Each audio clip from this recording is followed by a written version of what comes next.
And greetings to all 12 tribes scattered abroad, and Shabbat Shalom, Baruch Hashem Yahweh. Bless the name of Yahweh. You have tuned in, and it is the Sabbath. What a blessing. We are in Revelation, in the Hebrew, Giliana, the book of Revelation, chapter 3, and we're starting that today.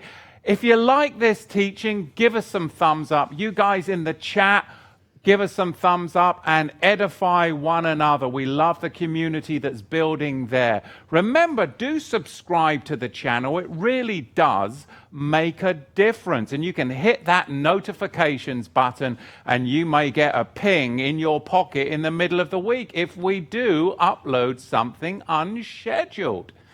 And we're going to dive in. But before we do, I want to thank all of you that do donate to Torah to the tribes. It truly is amazing we're able to broadcast to the nations. I was just speaking with the brethren this morning on the Shabbat fellowship, and it is truly amazing. We've been able to reach not only through the online platform here with the broadcast, but through the connections that we have now with the Zoom platform, which is the Covenant Calendar Club, on Friday night, the Sabbath group on Saturday morning, and now with the Torah Youth Worldwide of over 2,000 people a week just through those electronic platforms, which is truly amazing.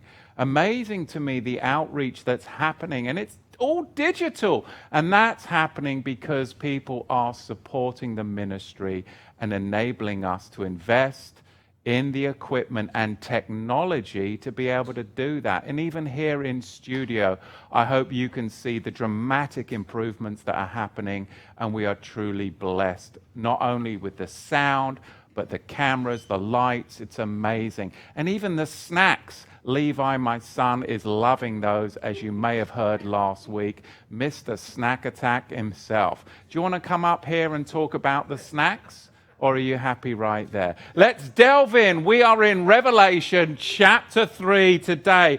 We're going to look at the dead church, the dead assembly. And we know it. There are dead assemblies all around. What's that? My wife's just chatting me up from the second row here. So she needs some snacks too. So anyway, we're going to dig in to Revelation chapter 3. And the Malach, the angel of the assembly in Sardis, write, "These things say he who has the 7 ruachim," the 7 spirits. The 7 spirits, of course, of Yahweh, and the 7 stars. I know your works, that you have a name and that you are alive. But you are, in fact, dead. Be watchful and your works. You have a name that you are alive, but you are dead. Be watchful and strengthen the things which doth remain, that are ready to die. For I have not found your works perfect before Yahweh. Remember, therefore, how you have received and heard. Hold fast, and repent. Therefore, if you will not watch, I will come upon you as a thief, and you will not know what hour I will come upon you.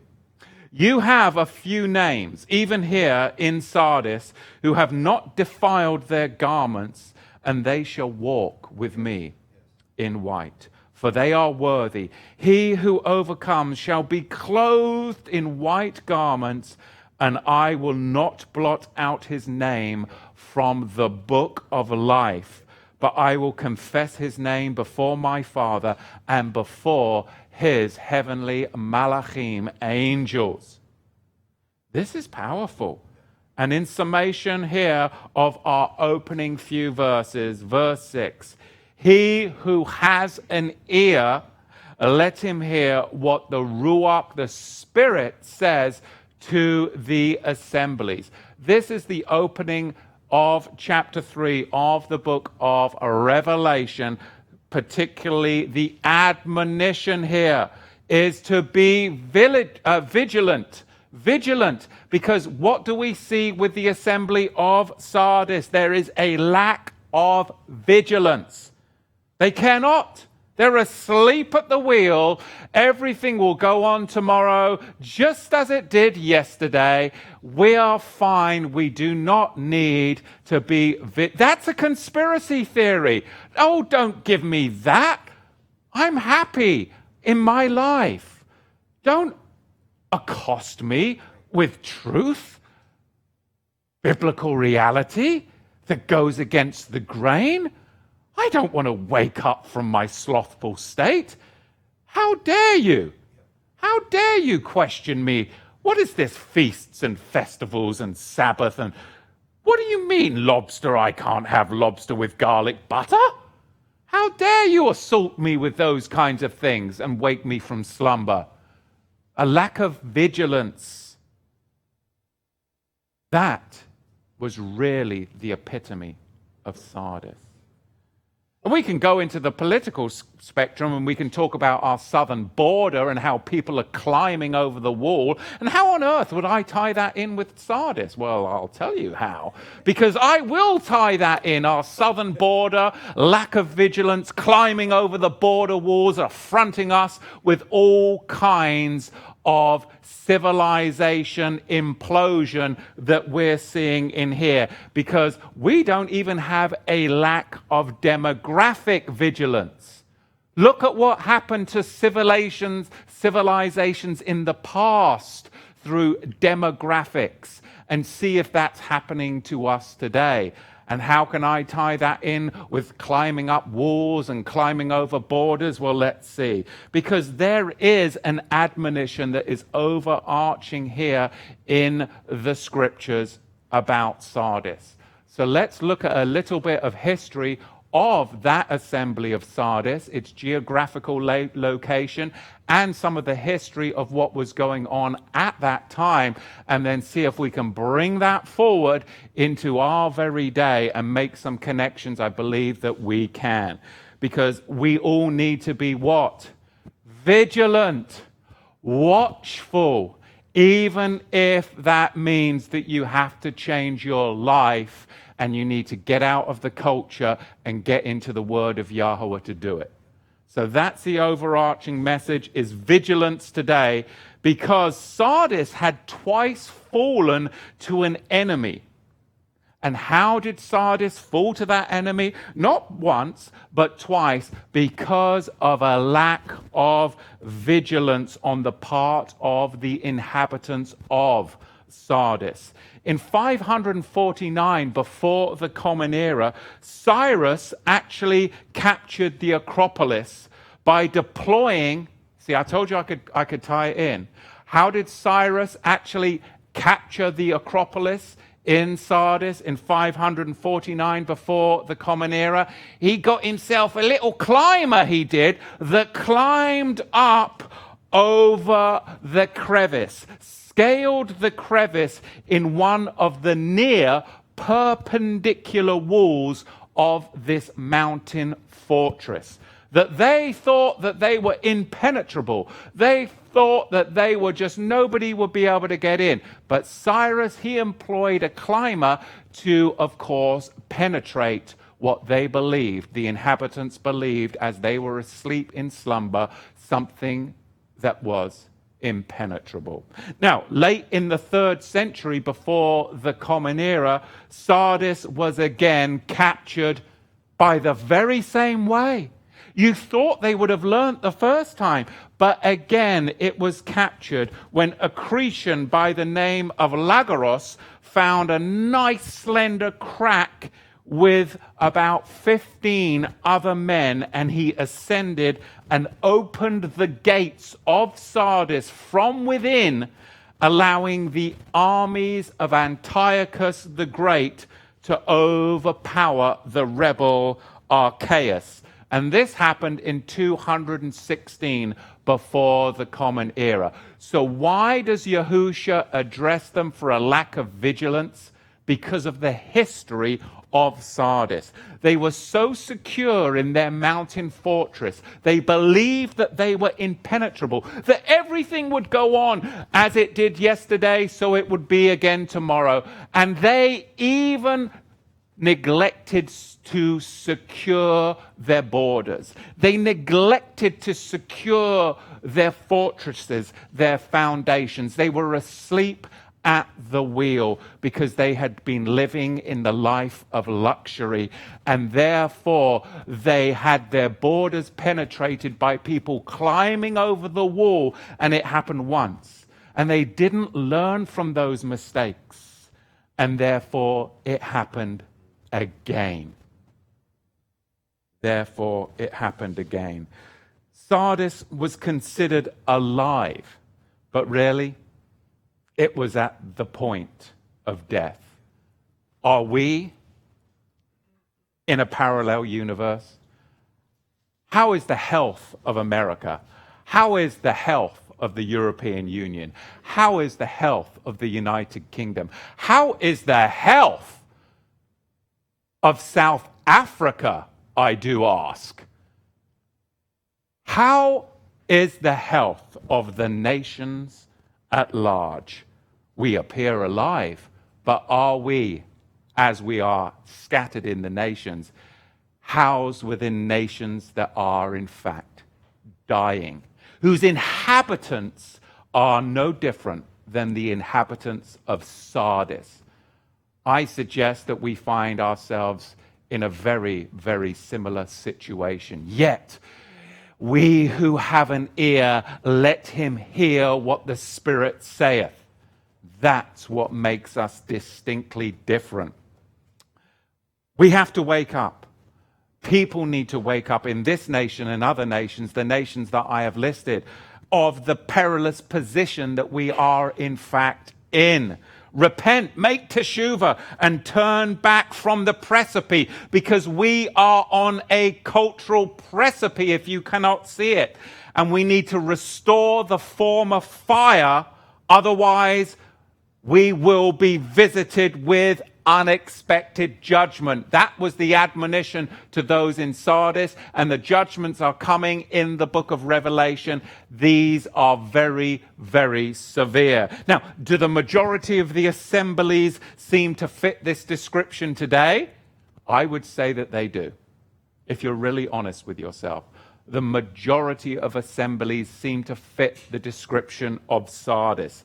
Do our nations seem to fit the description of Sardis? They certainly do, whether it's South Africa, the United Kingdom, the European Union, or the United States of America. We have the majority of the inhabitants that aren't paying attention to what is happening, even though it is clearly visible to those who have a blood-tipped ear. So what happens? People become complacent, and your consciousness becomes defiled by the world, and you become defiled by your surroundings. There's an old Bible saying, as in history, so in life, to consider oneself secure and fail to remain vigilant is, in fact, to do nothing but to court disaster. And of course, it comes from 1 Corinthians chapter 10 and the 12th verse, where it is written, wherefore let him that thinketh he standeth take heed lest he fall.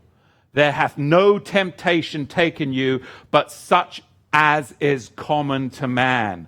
But Yahweh, he is faithful, who will not suffer you to be tempted or tested above that which you are able to withstand, but will with the temptation or the testing also make a way for you to escape into the wilderness. For a time, we see this in the prophecies coming, that ye may be able to bear it. So the whole apocalypse is about those that are awakened, that are put into the place of safety for 42 months, a place that is prepared. And this we will see in the upcoming chapters. But Sardis was one of the most powerful cities in the world, in the ancient world, in fact. Today, are we housed in Mystery Babylon, one of the most powerful cities, which is reminiscent, of course, of ancient Babylon. There are so many parallels with this chapter.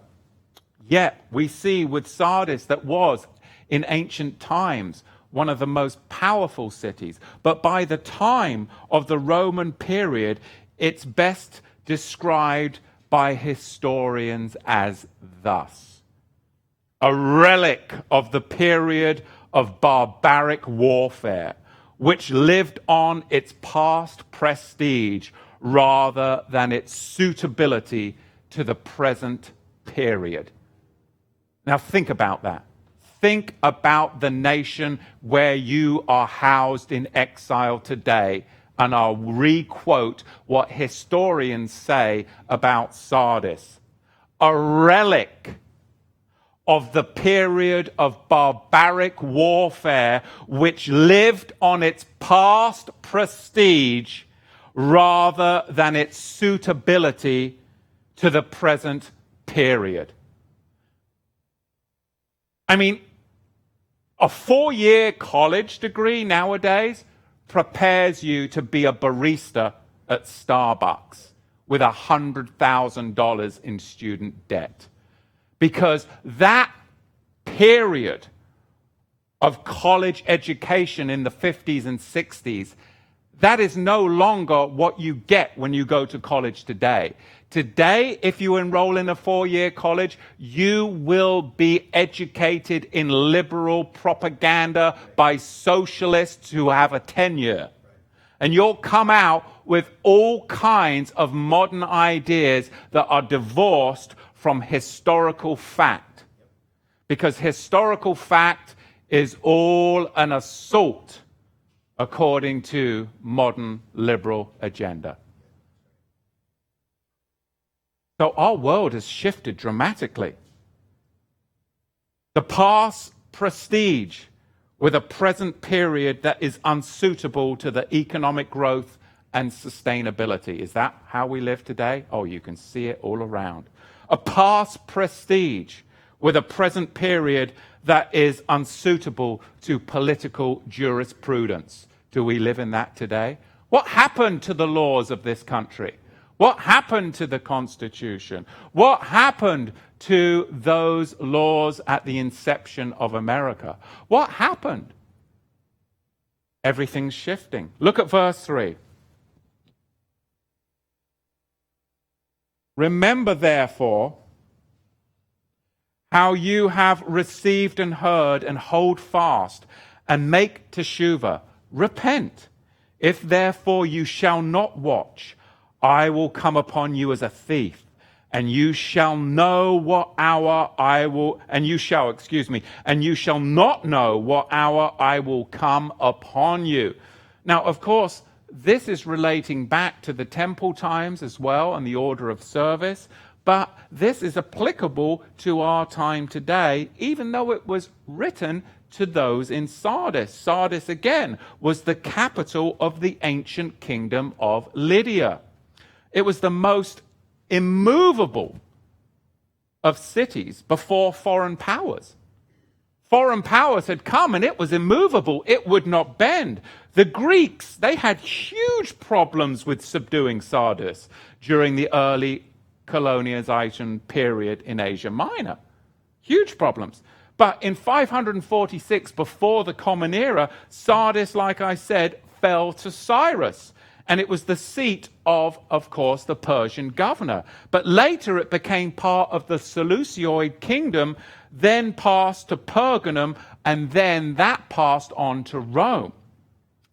In 17 of the Common Era, Sardis suffered a massive, massive earthquake, only to be later rebuilt by Emperor Tiberius. So this had a very strong history in the region that was very well known to our hearers that this text was written. Now, the first ever silver and gold coins in world history. Think about it. The first ever silver and gold coins in world history were struck right here in Sardis, as well as the first ever wool to be dyed. So you can see now why this is in the text. Now, to make a comparison, look at where we're at now in presently 2020, and think about the asleep of Sardis and how they were not aware and vigilant. And think about the people 100 years ago. What was it 100 years ago? It was called the Roaring Twenties. In the Roaring Twenties, they weren't vigilant. They weren't vigilant at all. I'm going to tie this back with the gold and the silver. They weren't vigilant. The market was up. Everything was doing great. Their culture was thriving, so they thought, even though it really had the appearance of being alive, but it was definitely dead within, corrupt to the very core. And here we are now in 2020, and I suggest to you that we are in the Roaring Twenties.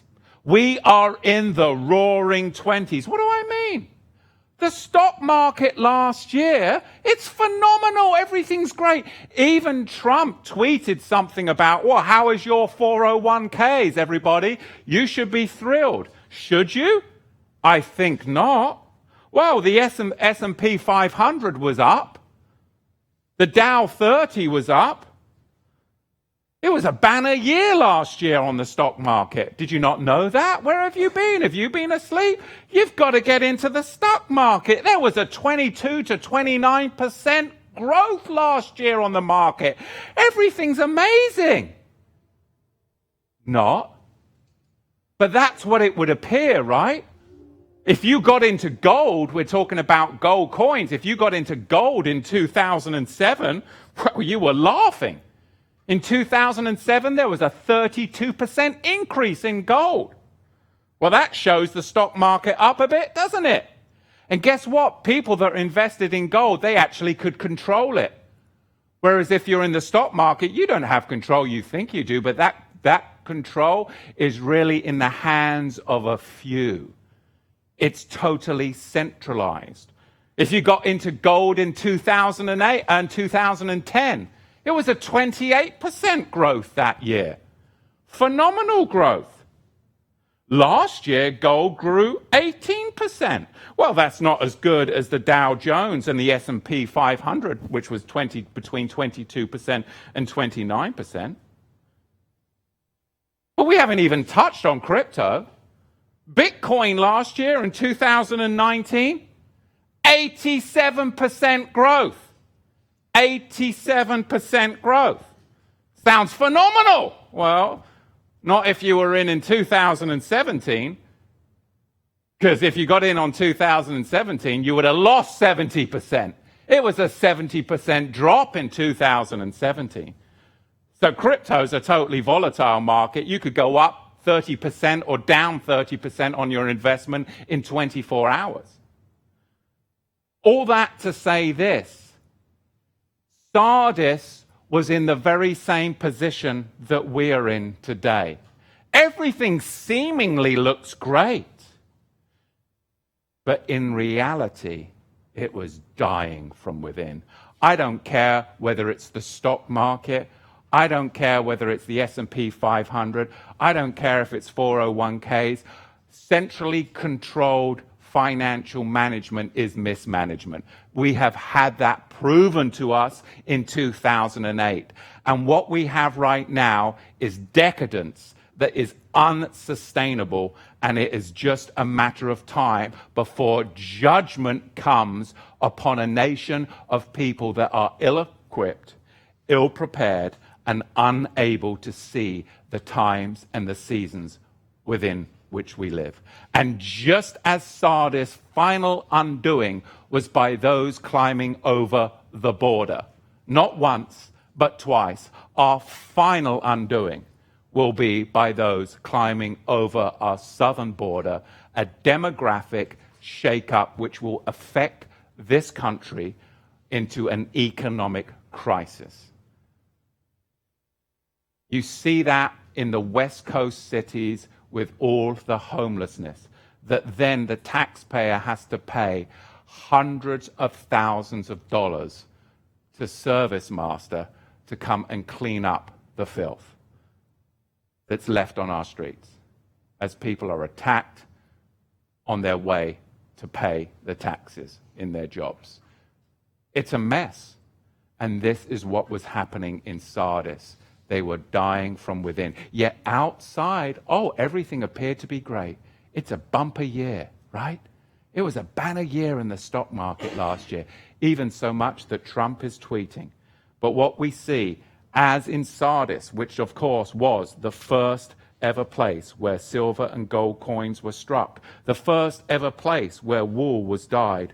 But within all this power, within all this prestige, it still came under the most severe denunciation of the 7 assemblies.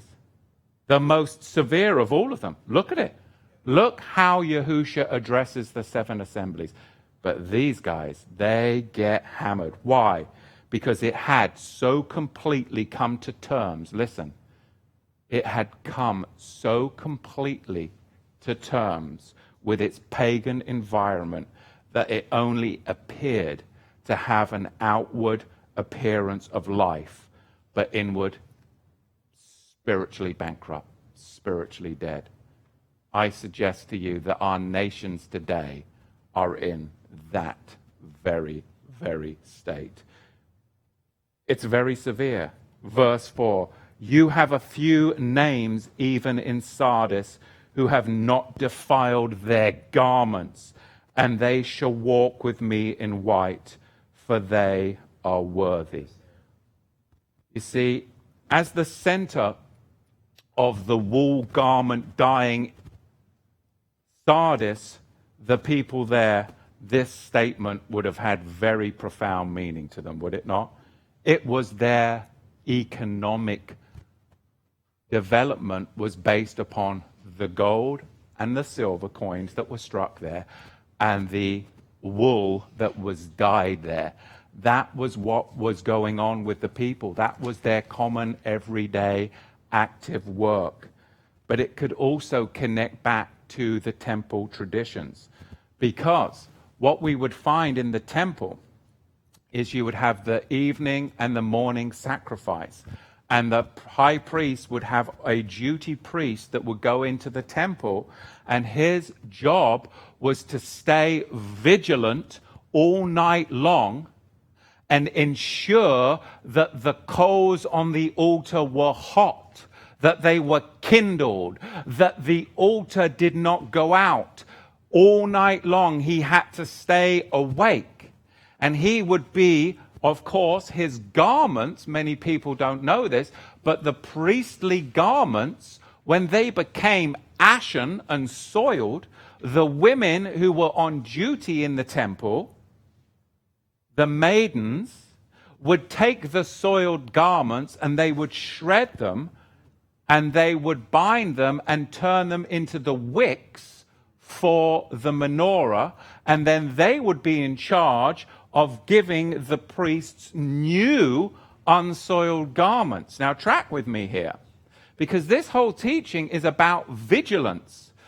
So the high priest would often come in like a thief in the night to see if the duty priest on duty was awake and attending the altars, being on fire. Are you on fire? Because if he comes and finds that we're not on fire, then we will be cast out. So you better be on fire for Yahweh at all times. Be on fire. Let your faith be authentic and let your light shine and burn those sons of, but that's what I'm saying. We've got to be on fire, because if the high priest comes back like a thief in the night, like the high priest would in the old days, and he found the priest asleep, he would take the fire pan, he would go over to the coals, he would get some of those coals off of the altar, and he would shovel them in the dress of the priest.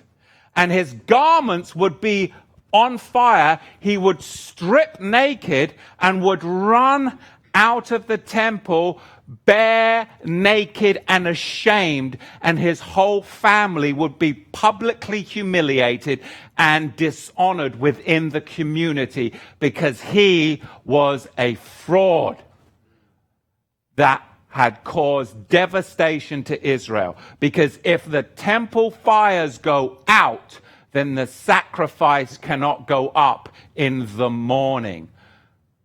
But remember the women? The blessed women who had the duty of ensuring that those garments remained unsoiled. And if they became soiled, then they would replace them with brand new, without spot garments. This, of course, points to Yahusha. And then they would take those soiled garments and they would rip them into shreds, and they would make them into the wicks of the menorah. And the boy was born, the lad, in Bethlehem.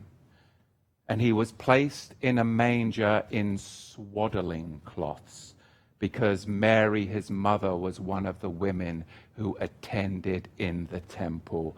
And her job was to make sure that the priests were without spot, without blemish, because ultimately Yahusha would come through her, because Yahweh had chosen her, that she would be the vessel that would bring the one that would ultimately be able to exchange garments. That's the only way that we will get to see the Father, is by taking off our own dead works, our own soiled garments, and replacing them with the garments of Yahusha, that we will be unspotted before the Father. And of course, Yahusha was wrapped in unblemished, without spot, perfect swaddling cloths that were, of course, meant for a high priest, but of a different order. This Yahweh is perfect down to every single detail. Every single detail. And the King Jimmy, we miss it. We miss so much. So the audience would have known this.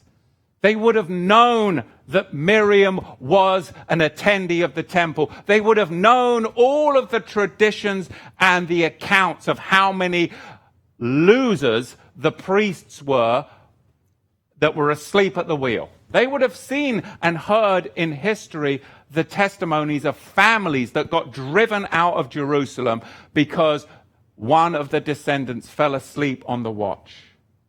They would have known, of course, the history of the wool dyeing in Sardis. They knew all of this, and we lose the power of the prophecy today because it's divorced from its biblical context. But it comes forward into our day and age because we live in a parallel universe, and Yahweh is in charge of all history, and Yahusha stands at the end of history in its full eschatological consummation. That was a lot to come out of my mouth.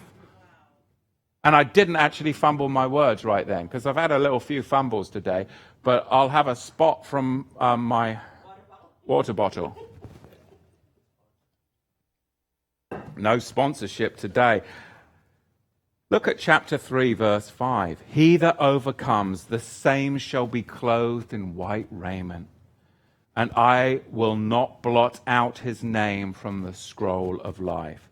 Because Yahweh has a divine ledger, and the divine ledger is what comes into view here again. Just like we see the divine ledger with Moshe, with Moses, because he used the very same phrase here in the infamous Book of the Covenant transgression point at that golden calf breach. It comes, of course, this phrase comes from Exodus chapter 32, verse 32.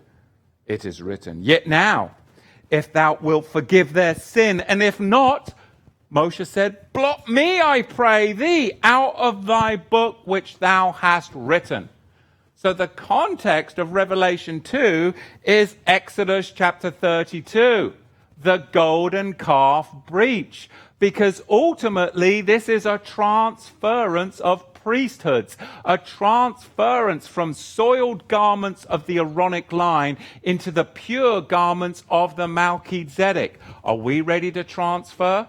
Are we ready to exchange garments? Are we ready to exchange priesthoods? Or are we still going to cling to everything of Judaic tradition rather than biblical reality? These are the questions that we have to ask, because it does connect to the book of life. The book of life is a register of all who hold citizenship in the believing community of faith. We are not of this world. Look what it says in Psalm 69 and the 28th verse. They that hate me without cause, mine enemies, let them be blotted out of the book of the living and not be written with the righteous. Now, think about it. If you erase something, there's a nice space for you to write something back in. But if you blot something out, it is forever blotted. There is no second chances. There is no rewriting in. You have a blot mark. It's not that you were erased from the book of life. It is a blotting out. It is a severe finality. There's no coming back. There is no second chances once you have tasted of the Son of Glory. And how many times do we see today people vacillating around the truth of Yahushua? You're in or you're out. There's no second chances here. To blot out means no way to have a change of heart. Daniel chapter 12, verse 1, it is written, and at that time, what time? That time shall Michael stand up, the great prince which standeth for the children of thy people, and there shall be a time of trouble. It's going to be such a terrible time of trouble, such as never was since there was a nation, even to that same time indeed, that the time thy people shall be delivered, every one that shall be found written in the very book. So the book of life lists the entire, think about this. The book of life lists the entire human race from Adam, and individuals that don't accept Yahushua, they are blotted out. This is the divine ledger. Revelation chapter 3 verse 5. But I will confess his name before my Father and before his heavenly angels. Let's camp on this a little bit, because I used to be an elder, as you know, at Calvary Chapel. And I used to be part of the whole system where every Sunday before Lobster, because we used to go to Red Lobster afterwards and have like pastoral meetings, because of course, why not? All the elders had to go to the side, you know, because you were a part of that too. And we had to be there ready for people to come up and confess with their mouth that Jesus is Lord and get saved. And they were, we got 67 people were saved on Sunday. And this is what we did, right? And then we'd have a meeting about it in the middle of the week. Well, how many people did you pray? Oh, I prayed for this. Oh, this. Yeah. Let's camp out on that, because once I started reading the Torah, I started to go, hang on a minute. I don't know if that's what this means, because I started to look and see, well, hang on a minute, that person I prayed for last week used to be married to that person. But how come they're no longer with that person, but they're across the aisle and with that person? Now, what? And I'm an elder and nobody's brought this to my... Has anybody addressed this? Oh, Matthew, you're so judgmental. Well, I just wonder. I mean, see? And they eventually get pushed out when you start to ask those hard questions. Let's talk about the Greek word. And I don't mean to freak you out or Greek you out, but there's a Greek word to confess, and we're going to delve into it. We're going to track it back to its Hebrew origin, and we're going to see what this confession really means. Does it mean, repeat after me this nice little canned prayer that we developed back in 1652? Is that what it means? No. Exo melegio, to confess. It's connected to another Greek word that sounds similar, homologio, to confess, which is found in Romans, the book of Romans specifically. And of course, like I said, this was our Calvary Chapel Sunday closer. This was how we would close service on Sunday. Romans chapter 10, verse 9. I alluded to it, now I'll quote it. That if thou shalt confess with thy... I'll do it in the traditional King Jimmy. Sorry if this offends you. That if thou shalt confess with thy mouth the Lord Jesus, and shall believe in thine heart that God hath raised him up from the dead, thou shalt be saved, O thy wicked, filthy little sinner. Confess! And off they were. And you'd be like, it's all right, you did the confession. But what does it really mean? 3 things. Number 1, to confess. Number 2, to believe. And number 3, to be saved. That's what we're going to look at. Confess. Number 1, let's look at the confession. Number 1, the confession is, of course, homologeo. Homologeo. It comes from the Hebrew word nedah. Nedah, which means to take a vow. Nun dalit resh. And nedah, to take a vow. It means word, action, and deed. It is a movement. It's a cyclical movement. It is not linear, and it is not stationary. This is the shift now from the Greek, which is linear, homologeo, it's stationary, to now it goes back to its Hebrew origin, nedah, nun dalit resh. That's different. It's no longer Greek. It's no longer linear, it's cyclical. It is a cyclical movement that continues to roll forward into the kingdom. It cannot be stationary. It cannot be linear. It is a nedah, nun dalit resh. Word brings forth action, multiplication of deeds. By their fruit you shall know them.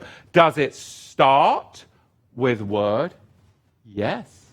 But the word brings forth an action, which then births forth fruit. And it rolls and rolls and rolls and rolls into the kingdom of Yahweh. This is the Hebrew origin of a confess. Word, action, and deed. It does not mean, Matthew, 20 years ago at Calvary Chapel, it does not mean repeat after me these words. Homo means what? One action of word and deed. One action of word and deed. That's what homo really means. Now, the prophet Jeremiah gives us a clue, but it's an inversion. So we'll look at it inverted, okay? Jeremiah chapter 44, verse 15. You turn there and I'll sip this. Jeremiah 44:15. We're going to look at the inversion so that we can understand what this means. Now, we're going to see vow in word and deed turned upside down. Instead of it being used here in loyalty to Yahweh, we're going to see the house of Judah's obstinate refusal to submit to the power of the word of Yahweh in the mouth of the beloved prophet Jeremiah. Now, notice, though, the action word, we shall not hearken, here in the text is the Hebrew word shema. Shema, which means to hear intelligently. To hear intelligently, often with implication of attention and obedient witness. It's very important. So, as we delve into this text, which is in an inversion, admittedly, but you're going to see what it really means by working it backwards. It's a vow. You're making a vow to confess beyond all question. It is not just acoustic, It's not only acoustic, and it's not mental assent. It is a confession, a vow, which is borne witness to. That is what our faith is about. Did you make a confession? Did you make a vow? And has it been borne witness to? Then all the men who knew that their wives had made offerings to other gods, and all the women who stood by, a great assembly, all the people who lived in Pathros in the land of Egypt, they answered Jeremiah, verse 16. Look how stubborn, stiff-necked, and obstinate they were.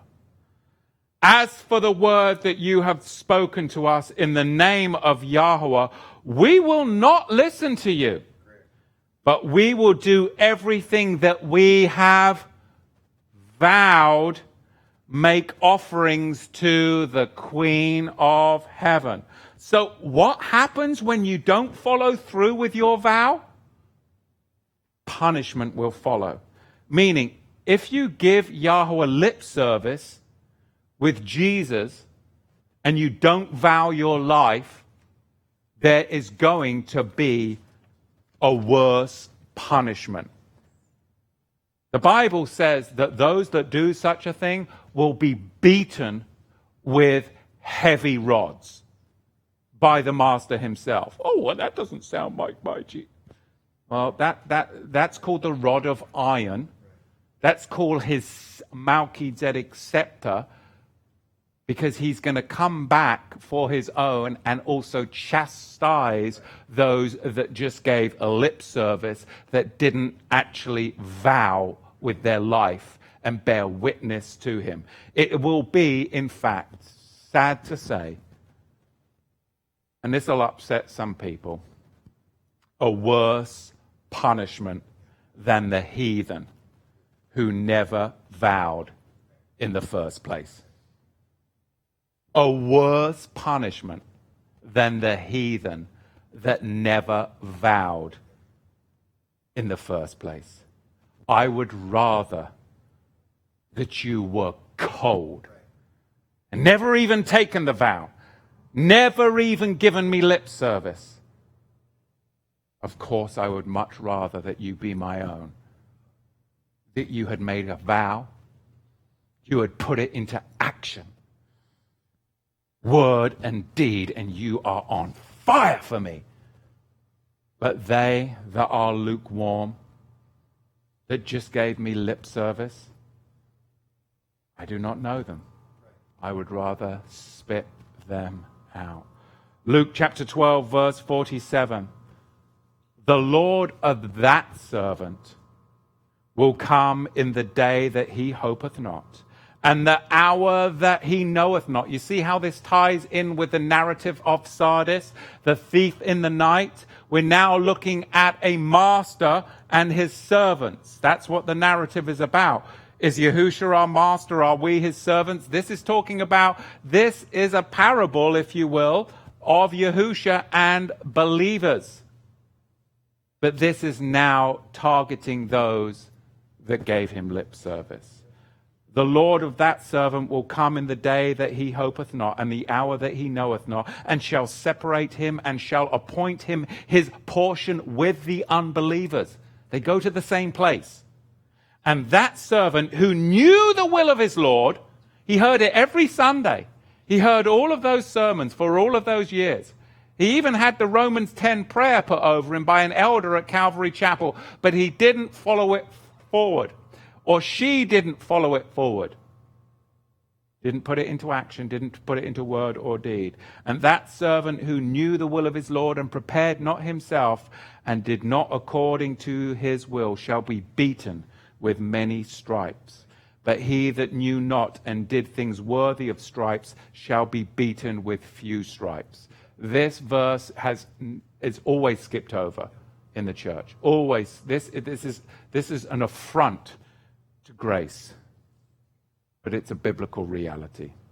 Let's look at number 2 of what it really means to confess. To believe is the word pisteo. Pisteo, and it comes from the Hebrew word shema, and it means to put one's faith in with the implication that actions will follow. Pisteo connects to the Hebrew word shema. Okay? And then let's finally look at the third, saved. And there are many different functions of salvation. There are many different functions and various forms of salvation. And everyone wants to go to, oh, I'm saved and I'm going to heaven. Well, there is none in heaven but the Son of Man who sits at the right hand of the Father. Nobody has ascended into heaven but the Son of Man that hath descended. Everybody else that's passed, that is dead, is in the grave, awaiting the resurrection. So no, Auntie Beatrice is not sitting in heaven with hallmark cherub angels. I know that's what they say at funerals, but it's simply not true. 2 Corinthians chapter 1, verse 6.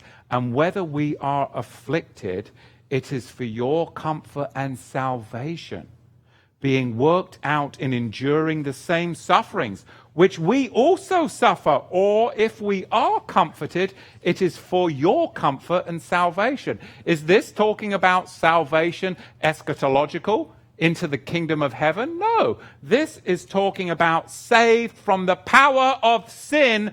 This is not talking about the eternal state. I have been saved from the power of sin. I was saved from the power of sin on August the 6th, 1996. I know exactly where I was. I know exactly when it happened. I felt the Holy Spirit come into me, and I was saved from the power of sin. I am not yet in the eternal state, though I live as if I am. I have not fully attained it. I must work out my salvation with fear and trembling. Am I secure in the blood of the Lamb? Of course, with a surety. But I have now a responsibility and a charge. This is a true confession. Philippians chapter 1, verse 19. For I know that this shall turn into my salvation through your prayer and the gifts of the Spirit of Yahushua the Messiah. Look at that. Look at Philippians chapter 2, verse 12. I love this. Therefore, my beloved, as you have always obeyed, not only in my presence, but now much more in my absence, work out your own salvation with fear and trembling. Nobody's going to work it out for you. You're going to have to struggle for it. You're going to have to wrestle for it. It is faith in action, saved from the power of sin. And it bears proof to the coming eternal state. That's the key. Our life should bear proof to the coming eternal state. We look for that inward goal. Faith that produces this saving word-based work from the power of sin. Let me repeat that. Faith that produces this saving word-based work from the power of sin.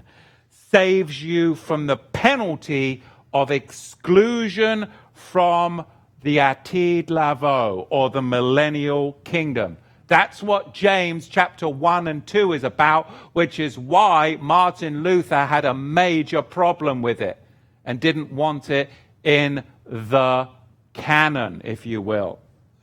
Whereas faith alone saves you from the penalty of being cast into the lake of fire, the eternal state. There's a difference. We have to look at this. We have got to be victorious, because to be victorious in this world, you have to continue with faith in action. Otherwise, you're going to be works unworthy. We are not saved by works. Heaven forbid such things. But works are action that verify that our belief is authentic. But you are saved alone by the blood of the Lamb. But a true confession, it is in action, it is moving toward the eternal state. Okay? That's what gives us the strength to endure.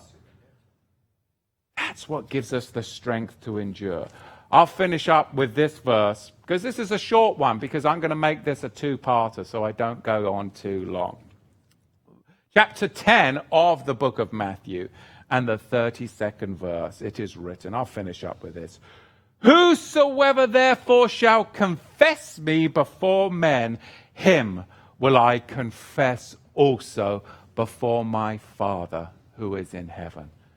That is the testimony of the saints. Let us not be like Sardis, but let us be vigilant people. Sardis was asleep. They were not aware of the times and the seasons in which they were. They were so fat on their laurels of gold and silver and dyed wool that they did not look from the vantage point that they had. They thought that their culture would continue to be prosperous. I suggest to you today that we live in the roaring 20s. We truly do.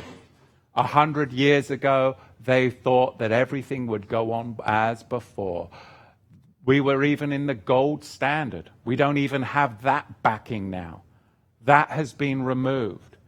Like I say, the increases in gold in 2007, 2010 were astronomical. But now we're being told, well, look at the market. It's up 27% last year. Well, that's controlled by a few, which means it can be imploded by the few. So we live in a very, very, very volatile time. Is it as volatile as crypto, where you can gain 30% in 24 hours and lose 30% in 24 hours? You can make 80% in a year, but if you get in on the wrong year, you could lose 70% or more. That's decentralized. You have the control. You have the power. But at the end of the day, all of this stuff will just be full of moth, like a moth-eaten garment. The real treasure is through the nadar, the confessional vow that then brings forth an action, because we're looking for the eternal state. But we are secure that we are saved by the blood of the Lamb. Let's see if we've got some questions from our online audience. All right. Okie dokie. This is fun, because you never know what you're going to get. Oh, all right. We are in the chat. In the chat, let's see if we got some questions, and then see if we have some questions here in-house. Now, this one is from Thomas Hughes. Thomas, hi, Shabbat Shalom, Thomas. Context means so much to understand the word. Amen, Matthew. Okay, all right. That was great. That was a statement. That wasn't a question. So I think I'm just getting these screenshots. So let's try another one here. This question is from the Spanner. Oh, no. That means it's from Mario Salerno, who has a spanner by the side of his name. Oh, because, all right, I'm getting it now. That's because Mario is the wrench. Why is he a wrench? Does anybody know? Not a wench, a wrench. Because I think Mario's, okay, he's in blue. That means he's an administrator on the chat. Oh, so he's a tool. That means that he can switch people on and off. All right, okay. Question from Mario the Wrench, the spanner, who puts a spanner in people's works if they're naughty on the chat. Where did you find the information regarding Mary being an attendant in the temple? I love when people ask me those questions because half the time I can't remember where I found it. I'm so blessed to have such a phenomenal resource library at home. Now, we used to put that on the old website, but we don't do that anymore. Where did I read that? I can't tell you. Most probably Josephus. Okay, we're in-house. Apparently the book of Mary talks about it. Okay, so I haven't got the book of Mary at home. That sounds a bit suspicious. Sounds a bit of Catholico. But I read it somewhere, so therefore take it with a pinch of salt. Could have been Josephus, most probably Josephus for me. I've got all of his works, and I thoroughly like to read that stuff. Geez, there are a lot of those extra biblical books that are history. Some would say, that it's scripture. I totally disagree, but I've already taught on that. Let's have a look at another one here. All right, we'll go back here. Sorry, I'm getting used to this here. Next one.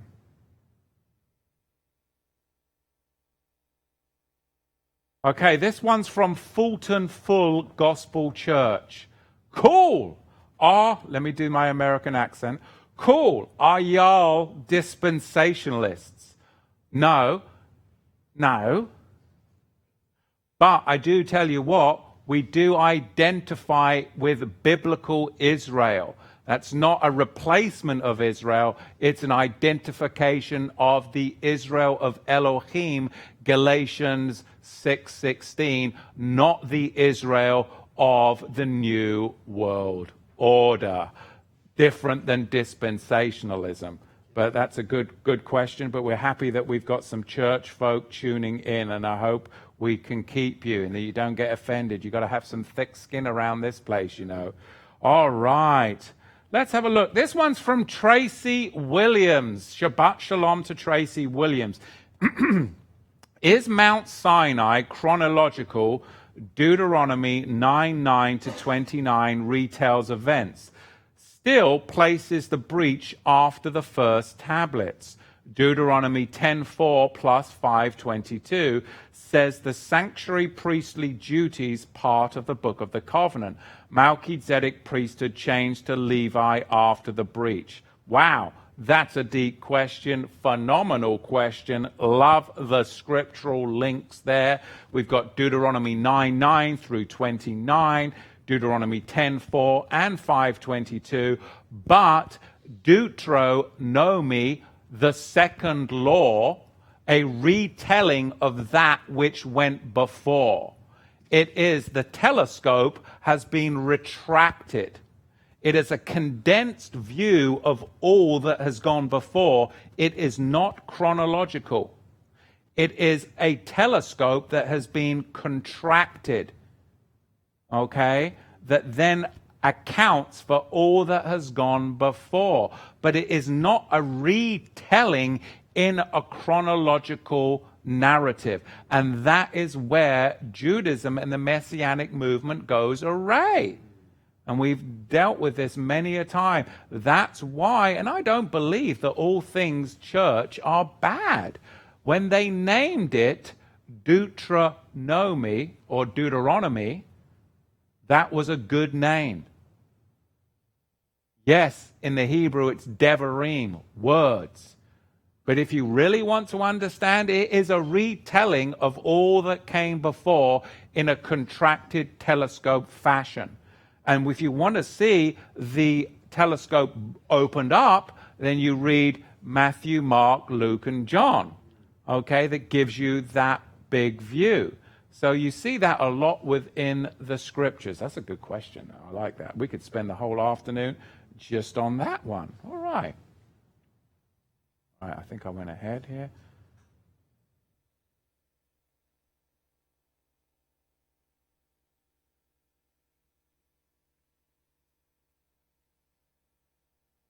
All right, let's see.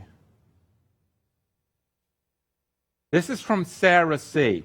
Could the white garments in verse 4 be linked to the righteous acts referred to in chapter 19, verse 8? Brilliant analytics right there. I really do think so. And ultimately, it can be linked to Malachi too. It's about the preparation of the saints and how we will go from this world into the eternal state.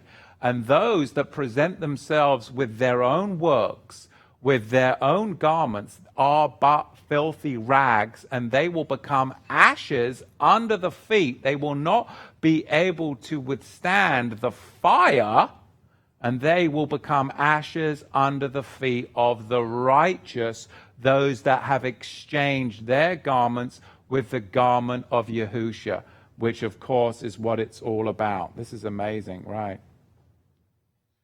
This one is from behave yourself, Matthew. Okay, temptation comes at the door knocking. From Fulton, Full Gospel Church, from the administrator. Tell us your take on the rapture. Oh, behave yourself, Matthew. Well,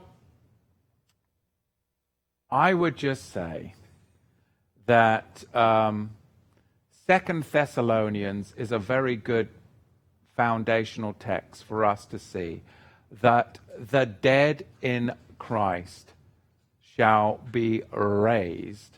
That's the rapture, if you will, be caught up. And then those that remain will be caught up with them at the coming of the Master.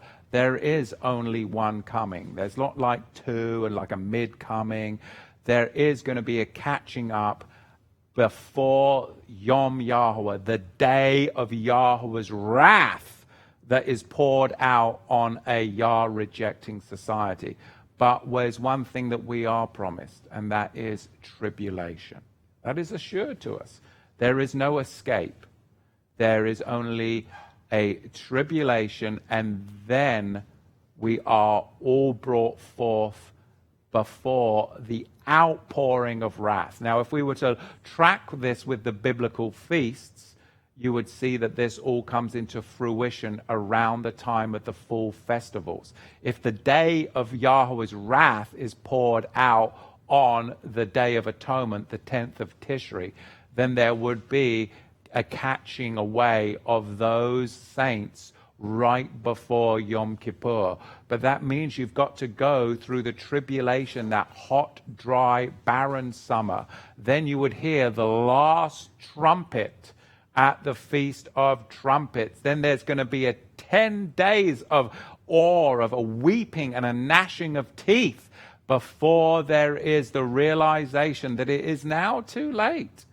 So how do I see the rapture? Very different than those that wrote the Left Behind series.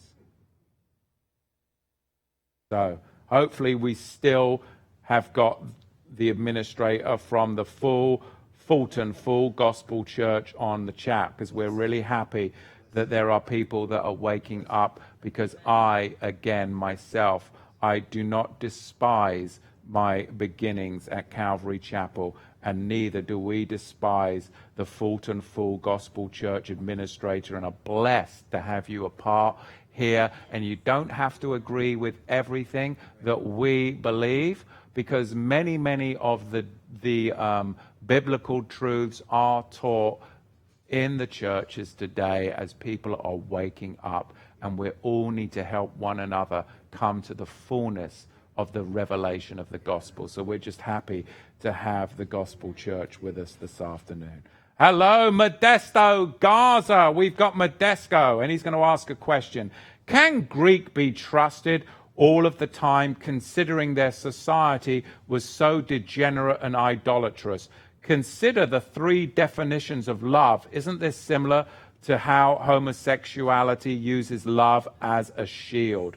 Well, that's a great question, Modesto. I think, of course, that I would agree that you have to be careful with the Greek. Now, I believe truly, from my experience, that 98% of your translation problems in the New Testament can be cleared up through the Greek and the use of employing the Septuagint and connecting the translations of the Septuagint back to the Hebrew. I don't believe that you need to get too worried about it. I have been able to correct so many of the mistranslations, and there's not that many, to be honest with you, in the King James Bible. I know I have a good old time with the King Jimmy, but there really aren't that many big problems. A lot of the problems come that we end up buying this Thomas Nelson study Bible with all the blooming commentary on the bottom. Okay? If you just bought a King Jimmy with no commentary and a concordance, you're not going to have too many problems if you then employ the Strong's numbering system and the use of the Septuagint and tracking it back to the Hebrew. I'd say the 2% problem that you do have with the New Testament, especially when it comes to some of those things like, I believe we spoke about this last week in private, 2 Corinthians, I think it's 10, where it says, all things lawful are for me, which, sounds like, no, all things are lawful for me, it says, right? All things are lawful for me, meaning I can do anything I want. No, actually, if you remove the grammar from the Greek, because there is no grammar in Greek, it actually says, all things in the law are for me, but not everything edifies. Meaning, everything in the Torah is for me, but not everything in the Torah is going to edify me. Some things are more edifying if you're a priest, if you're a woman, if you're married, if you're single. So you have to apply the Torah correctly. Then it goes on to say, if you go to somebody's house for dinner, in the King Jimmy, don't ask any questions and eat whatever is set before you. Well, that sounds kind of dodgy, doesn't it? That doesn't make sense. If you remove the grammar from the Greek, it says, if you go to somebody's house for dinner, eat nothing. Ask questions for conscience sake. Then once your conscience is satisfied and you feel good about it, then proceed. And isn't that what you would do? I do. If I go round to somebody's house and I'm not familiar with them and I don't know what they're up to in the kitchen, I'll be like, oh, could you pass the sour cream? Now, does that have gelatin in it? Oh, no, that doesn't have gelatin. Okay, my conscience is good. I'm going to have the sour cream now. You see? So that is, eat whatever is sold in the meat market, asking no questions for conscience sake. Well, that makes no sense. Remove the grammar from the funky monks that inserted grammar into the text. And it says, go, if you're in the meat market, you need to ask questions until your conscience is feeling good, and then you proceed. If I go to the butcher, I'm going to go, well, excuse me, now, did they shoot that cow with a submachine gun? Or did they, how was that cow slaughtered? Okay, is that rabbinical? Is that non-rabbinical? Oh, is that organic meat? Is that not? And depending on your station and how your conviction is according to the word and your maturity level or orthodoxy, once your conscience is seared and feels good, then you proceed. And that is Acts chapter 15, isn't it? So, again, long-winded Matthew. Sorry. Modesto, I hope that answered your question. How did I get off on that when he was talking about the Greek? Now I'm Greeking you all out. Let's try another one. Oh, hang on. Push the wrong button. Okay.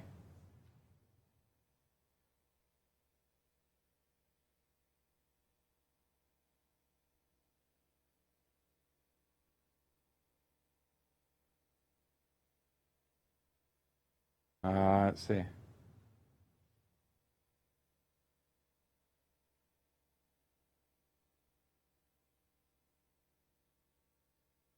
Oh, here's a good question. This question is from Alma Gordon.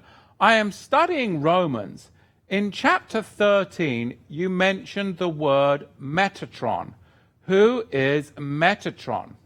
Well, Metatron, now again, you see, I'm always growing as well. Metatron was a word that I came across back in my studies many, many years ago, and it definitely does have rabbinical connotations, so take it with a pinch of salt on the commentaries. But Metatron comes from the guardian of Israel. In rabbinic sources, that's the expectation, if you will, of the role of Messiah, who will be the guardian of Israel, the keeper of the gates. So, in ancient rabbinical commentaries, Metatron is the Messiah or the guardian of Israel. So those in the early assemblies would have been familiar with the rabbinical commentaries and applied Metatron to the work of Yahusha, who is Galatians 6:16, the guardian of Israel, the keeper of all of his children. So that's where that comes from. Again, take it with a pinch of salt. I'm growing, I'm developing. I used to be a lot more rabbinical, and nowadays I don't trust that either. So it's all a question of growth, isn't it? So I think back in the past, I used the word Shekinah, right? I don't believe that at all. I think that's a total bunch of mystic nonsense. But back then, you know, that was a big word that was used back in the Christian church. Oh, the Shekinah glory. It's really Shekinah. But that isn't even a biblical word, okay? It's something that comes from a lot of this occult magic that got imported to the rabbis in Babylon, that got exported to the rabbinical commentaries that ended up in the Messianic movement, which I was a part of. I don't use that word right now, or at all, I should say. Nowadays, I would use what the biblical word is Tifereth, glory, right? Yahweh's manifest glory. It's not Shekinah. It's a bunch of pagan nonsense. So again, we have to take that with a pinch of salt. Let's see what else we got. Oh, I got a lot of stuff coming in here. We're going to be here all night.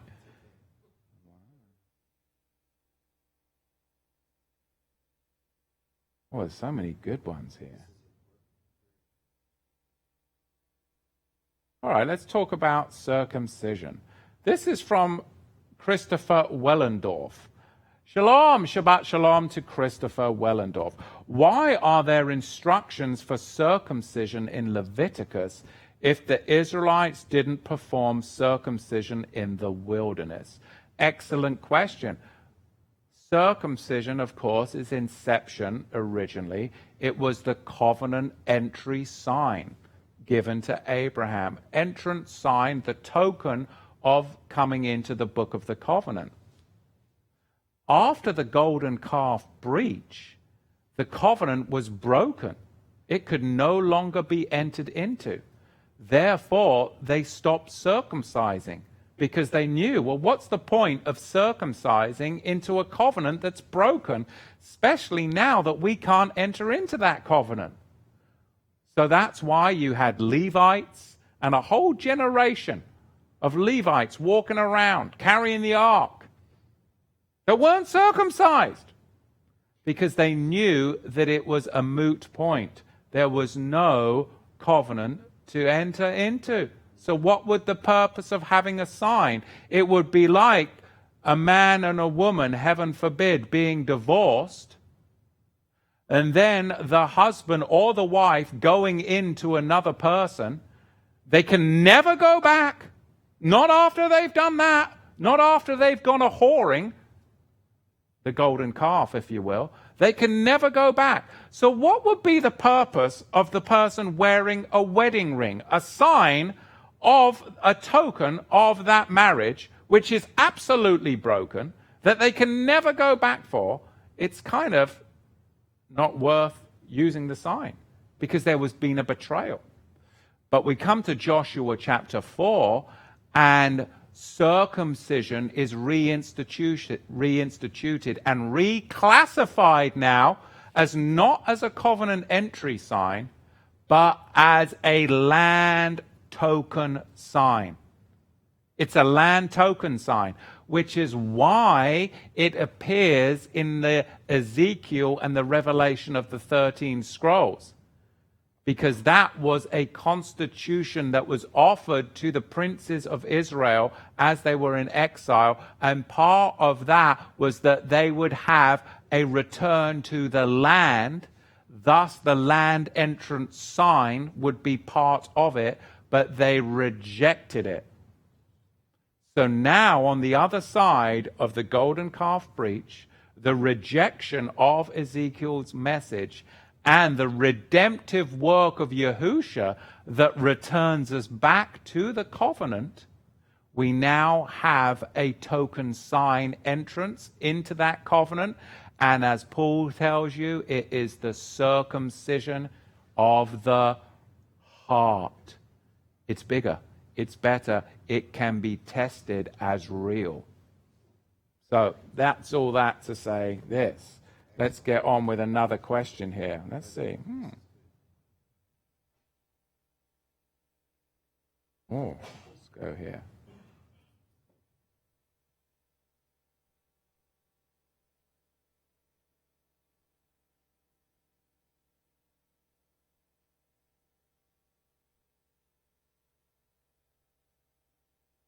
There's a question from Andrew Scott about the olive trees, but I'm not going to answer that, Andrew, sorry, because you're going to have to wait till we get to that particular chapter of Revelation. I don't want to get ahead of myself, and I want to do a full teaching on that, the olive trees. Of course, that's a very, very great question regarding the identity. This is from Chainbreak. Chainbreak. I'm having a hard time with Romans 13. He says our government are murderers. How are we to submit to this government? Well, we're to be of a different government. Check out Torah to the Tribes, Romans chapter 13 teaching, and I believe I go into that a little bit, because we are to come out of Mystery Babylon. So definitely check out that teaching, Romans chapter 13 specifically, from Torah to the Tribes there. And we'll take one more question. Let's see. What have we got here?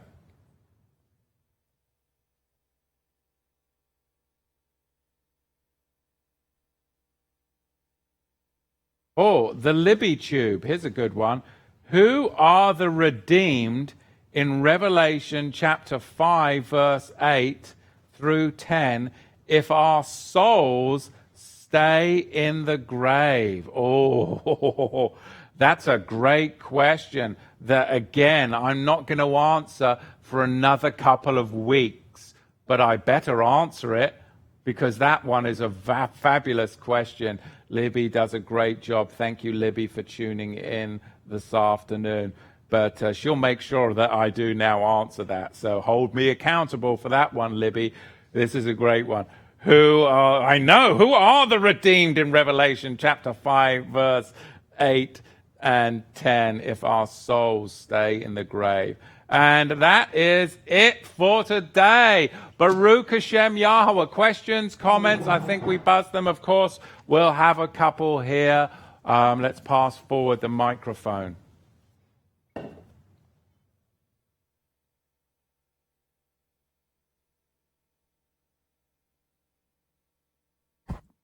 If someone comes up to you and says, I want to give you the Aaronic blessing, what would you do? I'd take it. I'll take any blessing that's biblical wherever I can get it. That's okay. That is okay. Because I understand and know where I'm at in Yahusha, and it's a biblical blessing, and that is a good blessing. Good blessing. It's a good thing. So thanks for tuning in, and if you have lasted this long through all of those questions, please give us some thumbs up. Really does make a difference. Subscribe to the channel, and we'll connect with you, Yahweh willing, next Shabbat live here at Torah to the Tribes. Shalom!